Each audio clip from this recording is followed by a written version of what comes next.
하나님 감사합니다. 주 앞에 모여서 예배드릴 수 있음이, 주의 말씀을 들을 수 있음이 얼마나 크고 놀라운 축복인지요.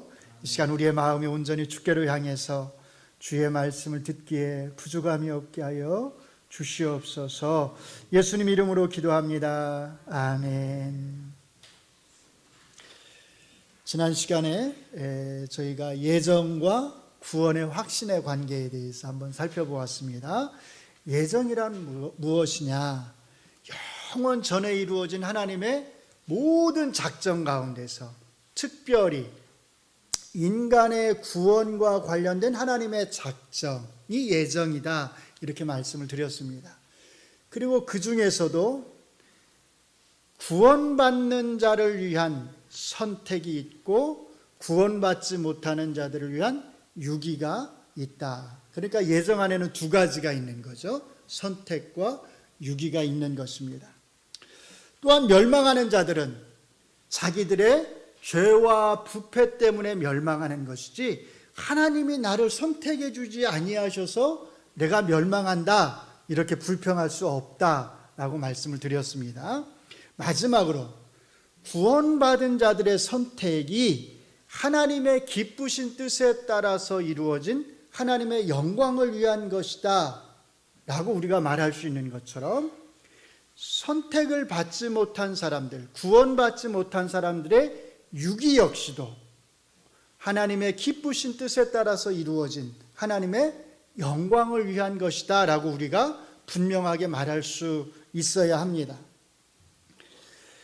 예정에서의 이런 선택에 대한 가르침에 비추어 볼 때, 사실 이제 이 말씀 때문에 제가 예정에 대해서도 설교를 한 건데, 오늘 12절에 나오는 말씀 계속 강조하지만, 두렵고 떨리는 마음으로 너희 구원을 이루라고 하는 이 말씀이 우리가 구원에서 떨어질까 봐 두려워하거나 벌벌 떨거나 또는 염려하면서 신앙생활을 해야 한다라고 하는 그런 말씀이 아니라고 하는 것을 우리는 알 수 있습니다. 사실 이것은 예정의 교리에 비추어서만 그러한 것이 아니라, 이제 오늘 저희가 잠깐 살펴볼 것인데, 성도의 견인이라고 하는 교리에 비추어 볼 때도, 그 말씀에 비추어 볼 때도 이것은 마찬가지입니다. 예정 교리를 잘못 이해하는 분들 중에 이렇게 말하는 분들이 있습니다. 사실은 이거는 이렇게 말할 필요도 없는 건데, 굳이 또 이렇게 말을 해야 하는 이유는, 굳이 또 그렇게 자꾸 주장을 하는 분들이 일부 있기 때문입니다. 자, 뭐라고 말을 하냐면, 하나님이 우리를 예정하셨다면, 하나님이 우리를 구원으로 선택하셨다면, 우리가 정말로 이제 끝까지 구원을 받았다면, 그러면 이제 우리는 내 마음대로 살아가도 되겠네? 하나님이 나를 영원 전에 구원으로 선택해 놓으셨으니까 내가 이 땅에서 어떻게 살아가든지 간에 나는 구원받을 게 틀림이 없지 않느냐, 이렇게 주장하는 사람들이 있습니다. 이 예정론을 비판하는 사람들이 사실 이런 식의 주장을 합니다.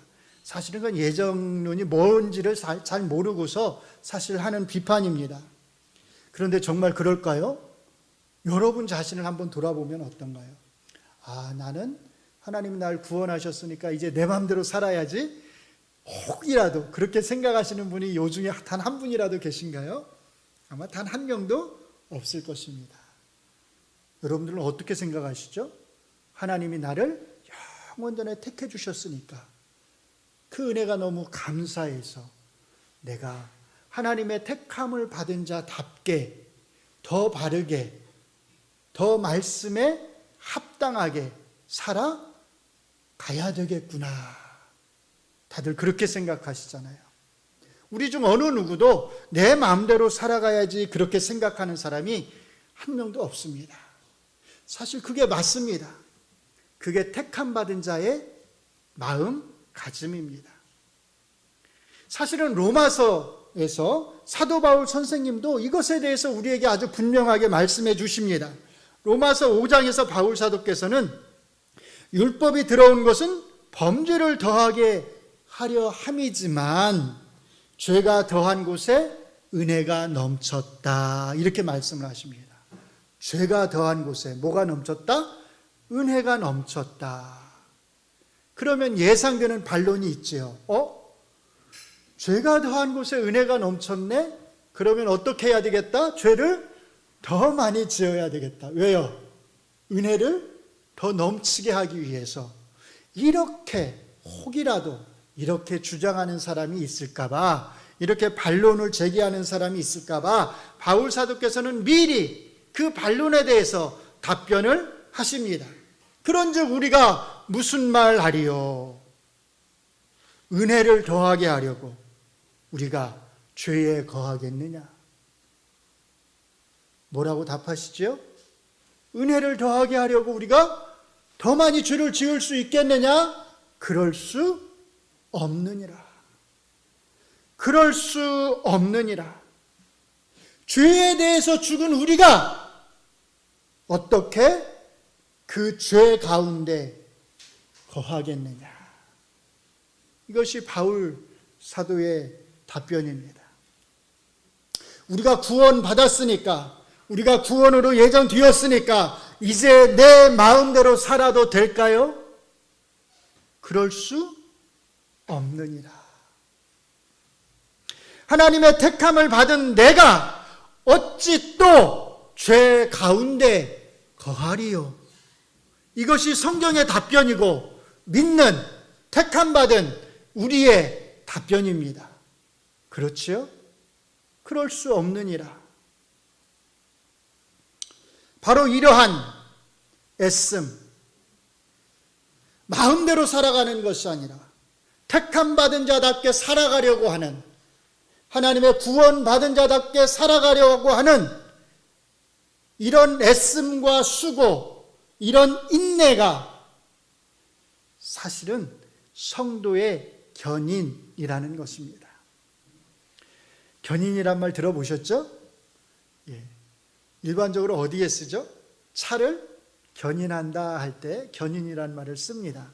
저도 옛날에 저의 친한 친구가 여기 근처에 있는 큰 예배당에서 결혼을 한다고 그래서 거기 가니라고 차를 이제 한쪽에 세워놨는데 결혼식을 마치고 나와 보니까 차가 사라졌어요. 얼마나 놀랐는지 모릅니다. 이게 첫 경험이었어요. 차가 사라져가지고 알아보니까 차를 누가 끌고 간 거예요.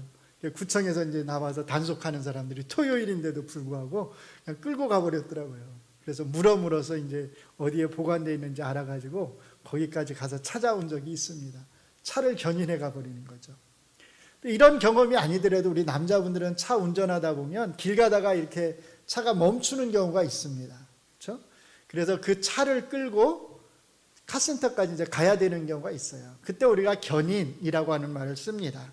바로 그 견인입니다. 끌어간다, 끌고 간다라고 하는 뜻입니다.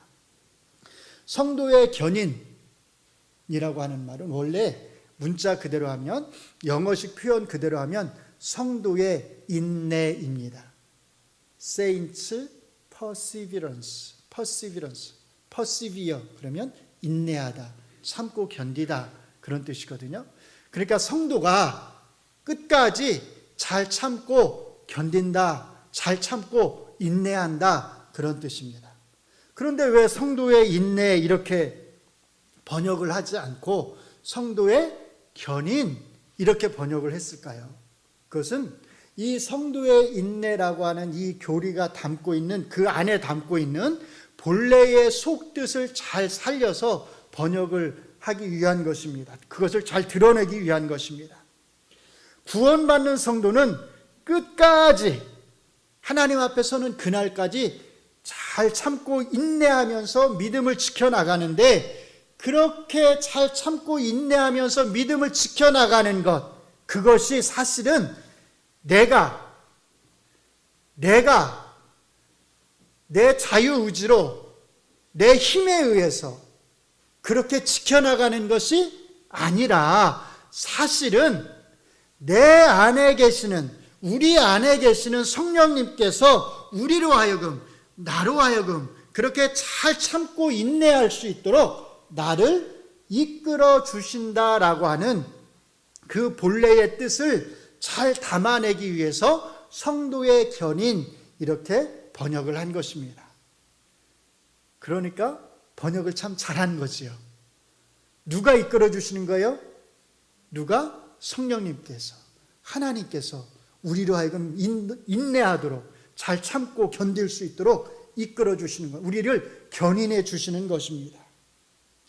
우리 믿음의 선배들이 이 성도의 견인 교리를 얼마나 잘 정리해 두었는지를 한번 주목해 보시기 바랍니다. 먼저 웨스트민스터 신앙고백서 17장 성도의 견인 1절에서 이렇게 말합니다. 읽어드립니다. 하나님이 자기의 사랑하는 독생자 안에서 용납해 주시고 그의 성령으로 효과적으로 부르시고 또한 거룩하게 하신 자들은, 한마디로 말해서 구원받게 하신 자들은, 그 다음부터 같이 읽습니다. 시작. 은혜의 상태에서 전적으로 또는 최종적으로 타락될 리가 없으며 그들은 마지막 날까지 그 상태에 꾸준히 인내하며 머물게 되며 또한 영원히 구원받을 것이다. 아멘. 그냥 단순하게 말하면 하나님이 한번 택하신 그 성도는, 그 백성은 끝까지 구원을 받게 될 거다. 인내하면서 구원에 이르게 될 거다라고 하는 말입니다. 어떻게 이게 가능할까요? 2절이 그 이유를 설명합니다. 2절을 같이 봅니다. 같이 읽습니다. 시작. 성도들의 이 견인은 그들 자신의 자유의지에 달려있는 것이 아니다.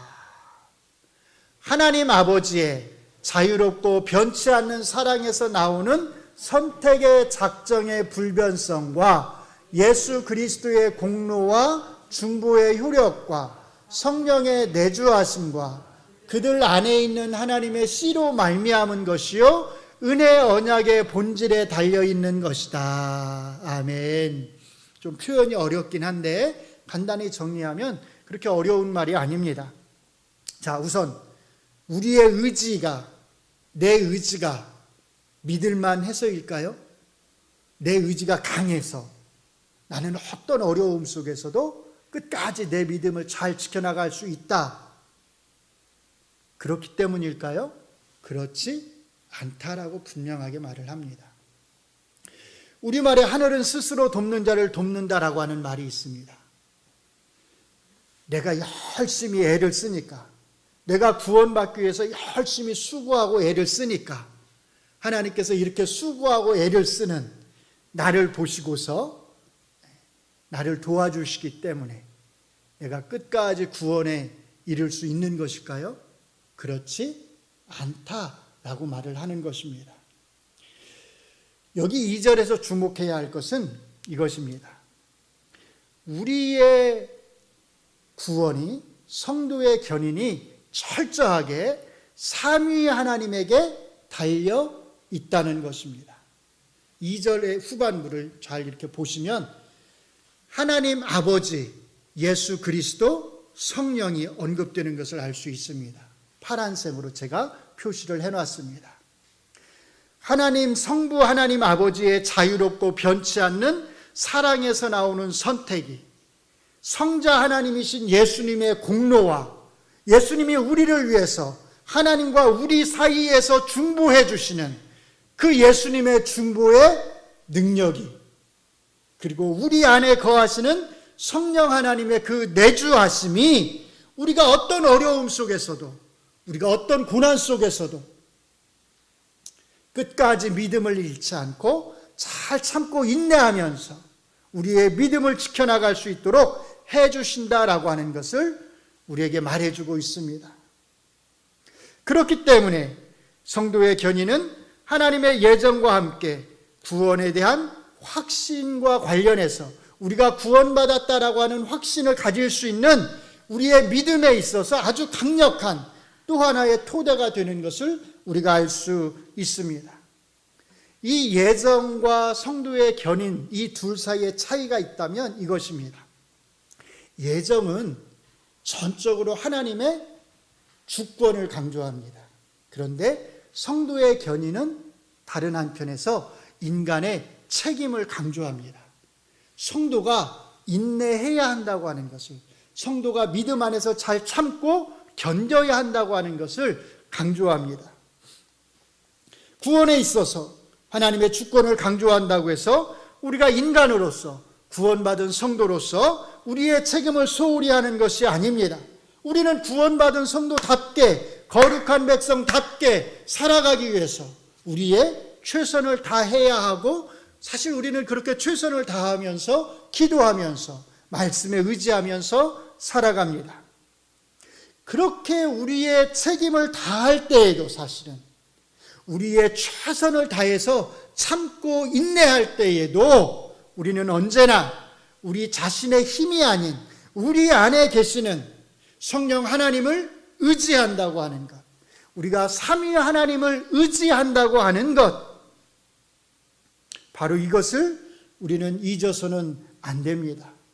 우리는 삼위 하나님을 의지하면서 최선을 다하는 것이고, 우리 안에 계시는 성령 하나님을 의지하면서 우리의 책임을, 성도로서의 책임을 다해 나가는 것입니다.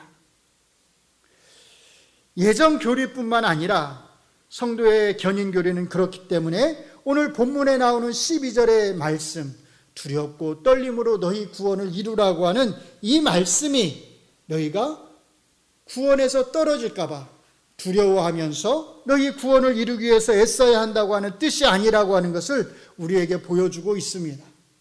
제가 지난 한 주의 예정에 대해서 여러분에게 말씀을 드리고, 오늘 지금까지 성도의 견인 교리에 대해서 말씀을 드린 이유가 바로 이것입니다. 12절의 이 말씀이 그런 뜻이 아니다, 두려워해야 한다고 하는 뜻이 아니다라고 하는 것을 강조하기 위해서 말씀을 드린 거예요. 자, 그러면 이게 무슨 뜻일까요? 사실은 이제 이게 더 중요하겠죠. 아니다에 대해서 우리가 살펴보았으니까 그러면 이게 무슨 뜻인가 하는 것이 이제 우리가 살펴보아야 할 내용입니다. 우리가 잊지 말아야 할 게 있습니다. 우리가 지금 계속해서 1장 27절의 말씀, 그게 뭐였죠? 주제 구절과 같은 말씀. 너희가 복음에 합당하게 생활해라. 그리스도의 복음에 합당하게 생활해라. 이것이 주제와 같은 말씀이라고 그랬잖아요. 아니면 너희가 그리스도의 복음에 합당한 하나님 나라의 시민답게 행동해라. 우리가 다루고 있는 이 내용이 비록 2장에 나와 있지만 사실은 1장 27절에 있는 이 말씀 안에 사실은 포함되어 있다고 하는 것을 우리가 잊어서는 안 됩니다. 하나님 나라 시민답게 살아가는 가장 중요한 덕목 중 하나로서 바울 사도께서는 2장 3절에서 오직 겸손함으로 각각 자기보다 남을 낮게 여기고 이렇게 말씀을 하셨습니다. 그리고 그렇게 자기보다 남을 낮게 여기는 겸손의 모범으로서 5절부터 11절까지 누굴 제시했죠? 예수님을 제시했습니다. 예수님의 낮아지심, 겸손해지심을 우리가 따라야 될 모범으로서 제시해 주셨습니다. 그래서 12절 말씀은 뭘로 시작하냐면 그러므로 이렇게 시작합니다. 그러므로 이 말은 이 12절의 말씀이 앞에 나오는 5절로 11절에 나오는 예수님의 겸손에 대한 말씀과 연결되어 있다고 하는 것을 우리에게 보여줍니다. 이렇게 12절의 말씀을 그 앞에 나오는 예수님의 겸손과 연결해서 이해할 때 우리는 두렵고 떨림으로 너희 구원을 이루라고 하는 이 말씀을 다음과 같이 이해할 수 있습니다. 이게 이제 제가 설명을 하면 너무 길어질 것 같아서 그냥 간단하게 이렇게 정리를 해보았습니다. 항상 복종하여라고 하는 말씀은 무슨 뜻이냐면 예수님이 겸손함으로 보여주신 그 복종을 본받아서 그런 뜻입니다. 두렵고 떨림으로라고 하는 말은 성도가 하나님에 대해서 가져야 될 신앙인으로서의 태도를 가리키는 겁니다. 하나님 앞에 서 있을 때 우리가 어떤 마음가짐을 가져야 되느냐라는 겁니다. 그리고 너희 구원을 이루라 이 말씀은 너희의 택하심을 확고하게 하라. 택함받은 백성으로서의 삶을 살아감으로써 너희가 구원받은 백성으로서의 그런 신앙의 모습을 보여주어라 그 말씀입니다. 항상 복종하라고 하는 말씀은 사실은 8절에 토대를 두고 있습니다. 8절에서 바울 사도께서는 예수님의 복종과 관련해서 이렇게 말씀합니다. 사람의 모양으로 나타나사 자기를 낮추시고 죽기까지 복종하셨으니, 바로 이 죽기까지 복종하신 그 예수님의 그 복종을 본받아서 너희도 항상 복종하라는 겁니다. 그리고 두렵고 떨림으로라고 하는 말씀은 사실 구약적인 배경을 가지고 있는 겁니다. 구약에서 하나님께서 선지자들 앞에 나타나셨을 때, 또는 어떤 하나님의 일을 감당하는 어떤 사람 앞에 나타나셨을 때, 그 선지자들과 하나님을 앞에 모신 사람들은 다 어떻게 반응을 했냐면 두렵고 떨림으로 반응을 했습니다. 그래서 어떤 행동을 취하죠? 그 앞에 납작 엎드리는 행동을 취합니다. 바로 그 하나님의 임재를 강하게 느끼는 그 자세가 어떤 자세냐면, 감히 거룩하신 하나님 앞에 내가 서 있다고 하는 그 하나님의 임재에 대한 그 두려움, 그 떨림, 그것을 가리켜서 두렵고 떨리는 마음으로 이렇게 말하는 거예요. 그렇기 때문에 우리가 항상 살아갈 때 우리는 하나님 앞에 서 있다고 하는 하나님의 임재를 강하게 느끼는 그 마음을 가지고 항상 두렵고 떨리는 마음으로 살아가야 된다, 이렇게 말씀을 하는 것입니다. 너희 구원을 이루라고 하는 말씀은 우리의 구원이 아직 불확실하니까 너희가 그것을 힘써서 이루라고 하는 말씀이 아니라 하나님이 너희를 택하셨다고 하는 것을 확고히 하라는 뜻입니다. 이것은 분명하게 인간의 책임을, 우리의 책임을, 성도로서의 책임을 강조하는 말씀입니다.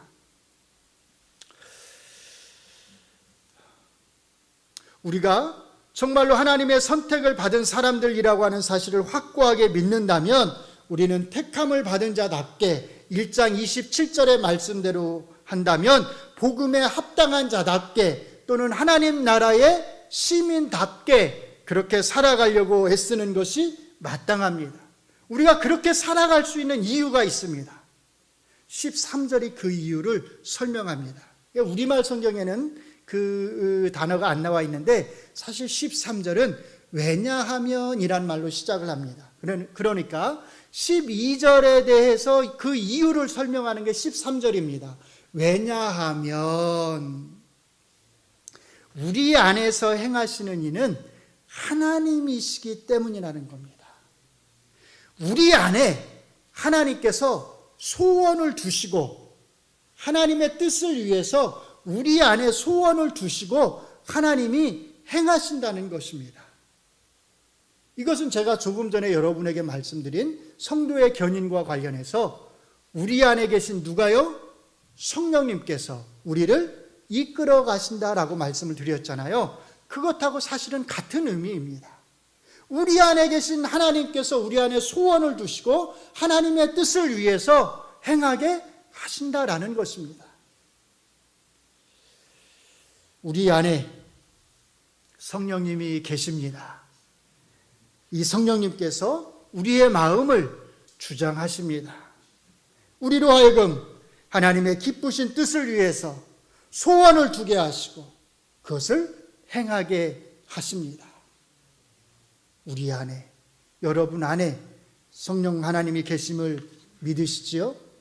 우리가 이것을 믿는다면 우리 안에 성령 하나님께서 계셔서 우리로 하여금 하나님을 위한, 하나님의 뜻을 위한 소원을 품게 하시고 그 소원을 행하도록 하신다면 우리는 어떻게 살아가야 하겠는가?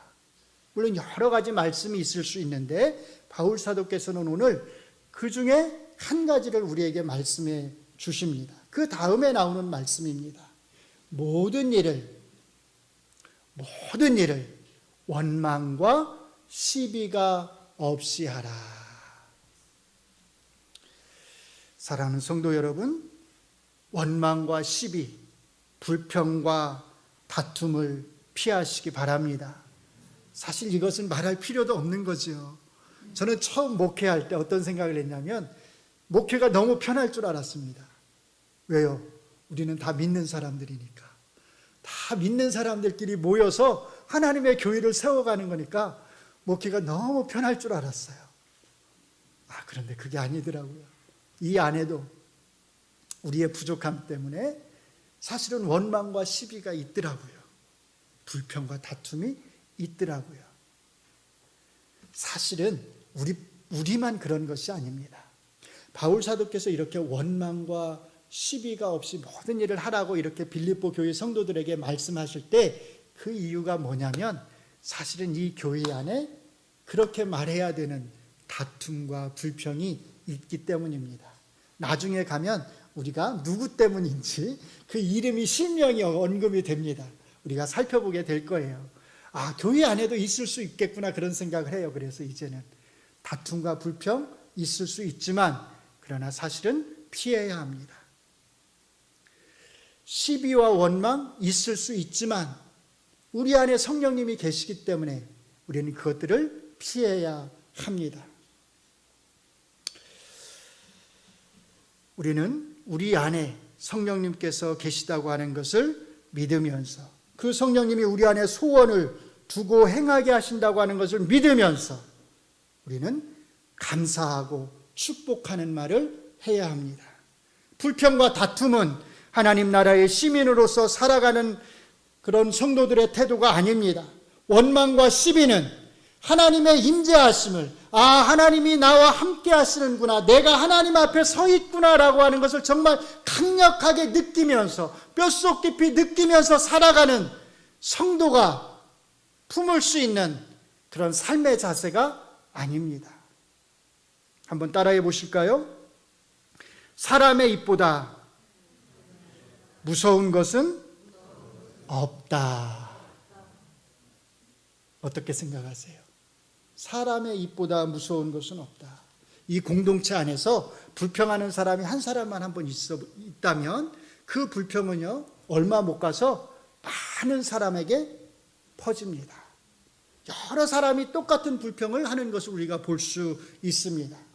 만약에 누군가가 이 공동체 안에서 거짓 소문을 한번 퍼뜨렸다고 생각해 보세요. 그럼 어떻게 될까요?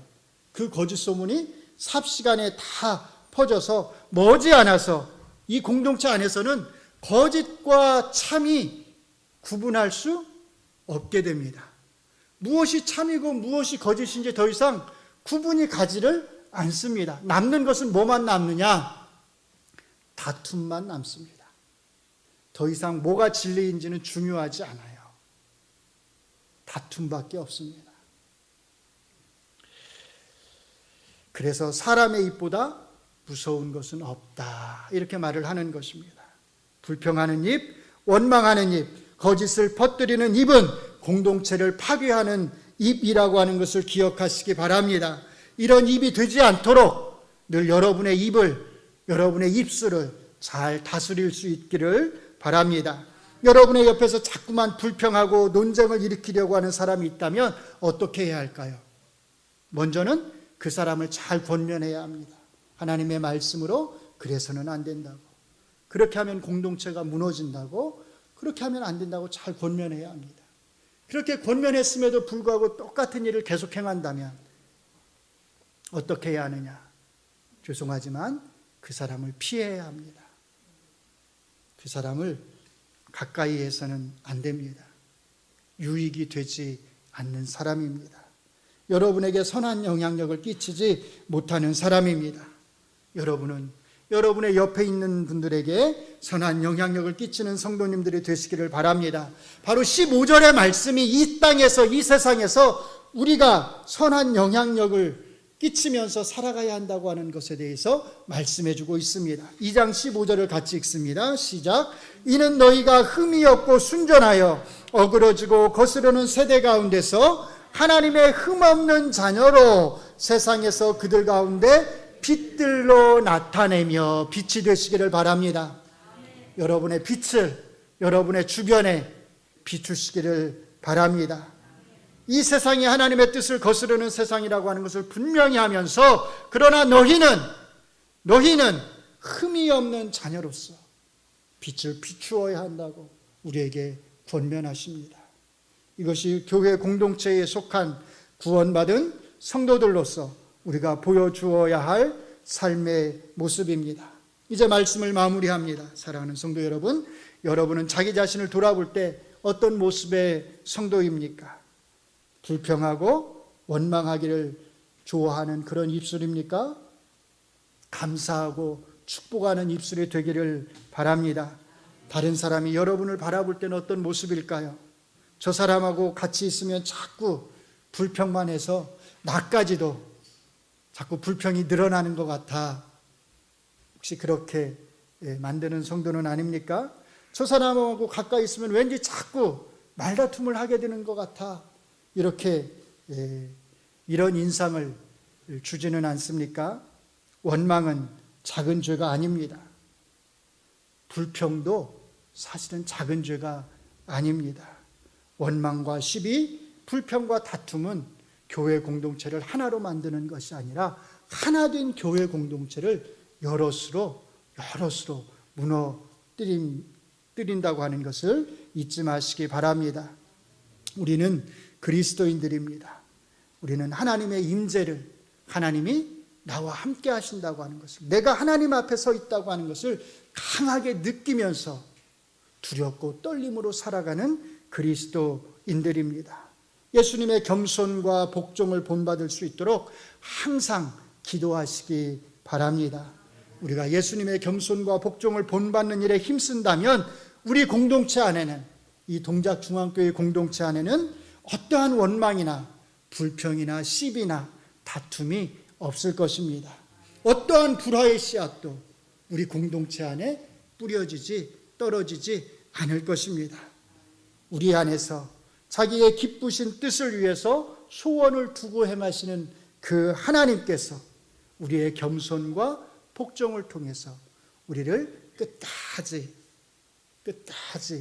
믿음으로 인내하면서 우리가 참고 견디면서 하나님 앞에 나아갈 수 있도록 우리를 이끌어 주실 것입니다. 기도하겠습니다. 하나님, 우리 힘으로 할 수 없음을 고백합니다. 인내하는 일, 참고 견디는 일, 우리의 입술로 감사하며 축복하는 이 모든 일들을 우리가 마땅히 행해야 하지만 우리 스스로 할 수 있는 일이 아님을 고백합니다. 우리 안에 계신 성령님께서, 우리를 주장하시는 하나님께서 이 일을 이루어 주실 줄로 믿습니다. 나를 의지하지 않게 하시고, 나의 의지를 의지하지 않게 하시고, 나의 힘을 의지하지 않게 하시고, 삼위 하나님을 의지하게 하여 주시옵소서. 우리가 하나님 앞에 서 있다고 하는 것을, 하나님의 임재 안에 우리가 있다고 하는 것을 매일매일 강하게 느끼면서 두렵고 떨림으로 항상 깨어 기도하면서 주님을 의지하게 하여 주시옵소서. 예수님 이름으로 기도합니다. 아멘.